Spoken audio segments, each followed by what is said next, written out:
All right, well, good evening, and welcome to the new series that I'm going to call Jediism 101. From my earlier video today, I talked about a new direction that I wanted to take my content, and this is discussing something from my past, and that is my past when I decided to join an online Jedi Order and work with my philosophies and kind of fine tune what I wanted to be. And the main question, of course, we all ask ourselves, or we're asking, is what is Jediism? Now, I have an answer for myself, but I want to discuss it here with you, and I went online to make sure I got the right definition. Now, the reason I'm talking about this today is I started back in October of 2006. I was a studied apprentice. I was very popular. I did my work. Had a lot of philosophy going on me. I was rewarded with the rank of knight eventually, and then of course I also then became a master at the temple. And of course the temple's name is the Temple of the Jedi Force. That website does not exist any longer. Now only exists in a Discord and a Facebook group, which unfortunately both have been rather quiet, but Jedi students can be rather transient as they go in and out, study, learn, move on into the world. And that's kind of what we encourage anyways. It's just be nice if we had a central spot for them to go back to. But in this case here, the reason I want to get back to this is because, not to say I'm out of practice, because you know once you learn a system of beliefs, you practice it every day. But I would be lying to say if I had got it down 100% and would be sticking to it. So by bringing you guys here on my journey through it, or at least on with me with it, I'm going to hopefully kind of put myself uh, back into my studies a little better and work on myself as a person. Now, the first question, of course, is what is Jedi realism? Now, we've hopefully all seen Star Wars. We know what Jedi are. They are the lightsaber wielding warriors for peace and justice in the galaxy, numbering around 10,000, give or take, depending on what era that you were reading from. Um, you can see behind my shoulder here, I have fiction novels of them. I've watched all the movies. I've even played the role playing game. I have a pretty good idea of what Jedi are. Jedi realism, however, takes their philosophy and brings it to life for real world application. Now, I'm going to read the definition that Google has given me here because I want to make sure I get it down correctly. So I'm going to be looking up a lot at my notes so I don't get it wrong. So, Jedi realism is a path that blends Star Wars Jedi philosophy with real world practices, focusing on the ethical and philosophical aspects of the Jedi Order rather than just on role playing or mimicking the fictional Jedi.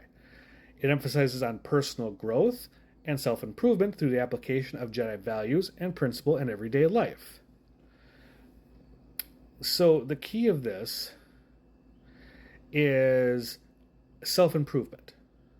And through self improvement, we learn how we can help others as well. And there's a whole bunch of tenets, and I'll be going through those later on.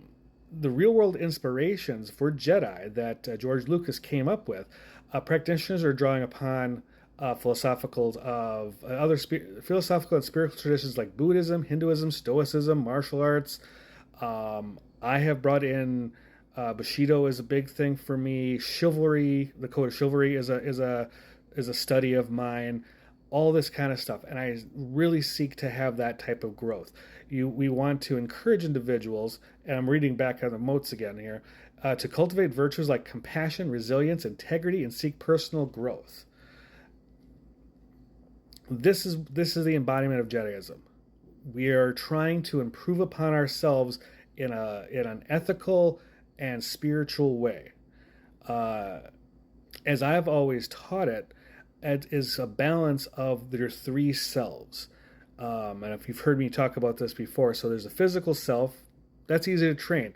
You work out, you do some stretches, you maintain a good body weight, something I'm also going to be working on throughout this series, You're not going to watch me work out, but I'm going to be working on that personally, is working on my physical self, getting, you know, getting some muscle back, losing some fat, and looking the part that I'm supposed to.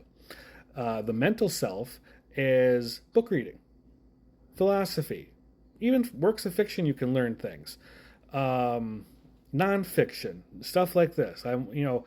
Find something, find a subject you find fascinating, and and research the heck out of it. Honestly, most people with ADHD, we love deep diving into something for about a week. Now, what does that do for us? Well, it doesn't make us an expert, but it does give us a good foothold on a lot of information across many different subjects. That's a very different video, and there are very much learned people that can talk about that. So that's the mental self. The spiritual self, that's a little harder to cultivate. It's inner peace. It's breathing. It is forgiving yourself. It's forgiving others. It's showing compassion and wherewithal, and just working within, getting better and finding your limits and surpassing them. And if you can, take some along with you. I have taught many apprentices over the course of the years, and I look for, and even though I haven't had one in probably a decade, I wouldn't mind. I do impart some Jedi teachings in other in places here and there out. So this is where Jediism is. It is the philosophies that we see, or that we see and hear, the Jedi are supposed to expound: compassion, helpfulness, knowledge, wisdom, truth, justice, all of this kind of thing. Seeing things from both sides of the coin, and then making a decision, not just a narrow view of what they think. It's research. It's taking a look at what you need to find. This is a difficult road. Anybody can learn it. But it's not for everyone. You don't have to have a martial arts background. You don't have to have a philosophical background. Just to want to learn. And we take it all from all walks of life. I've seen Christian Jedi. I've seen Wicca Jedi. I've seen. Honestly, I do know one Satanist Jedi. I don't know how it works, but he balances it. I haven't talked to him in a long time. But the core of it is cultivating that resilience, cultivating that mental strength, that wherewithal. And for me, as I teach it, balancing those three selves.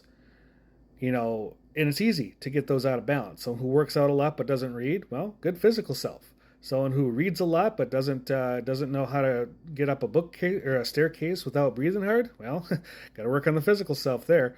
And philosophical self, well, that's someone who meditates on the world a lot but has no interaction with it physically or mentally.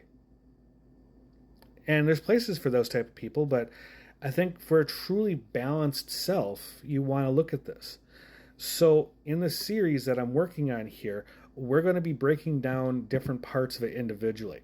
And what I'm going to start with is the Orthodox Jedi Code in the next video that I do. But rather than going through all the lines in one shot, because that would be a really long video, I'm going to see if I can break them down into line by line to see where that philosophy is. And that's what I'm going to work on. I hope you guys are ready to come on this journey with me.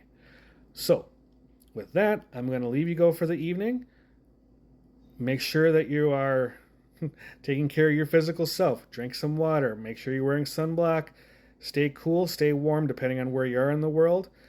Work on that compassion. Stay kind. Be kind to animals. Be kind to others. Be kind to yourself. That is a main thing right now, is being kind to yourself. Self-care. Because if you don't do it, your body will do it for you. Go read a book.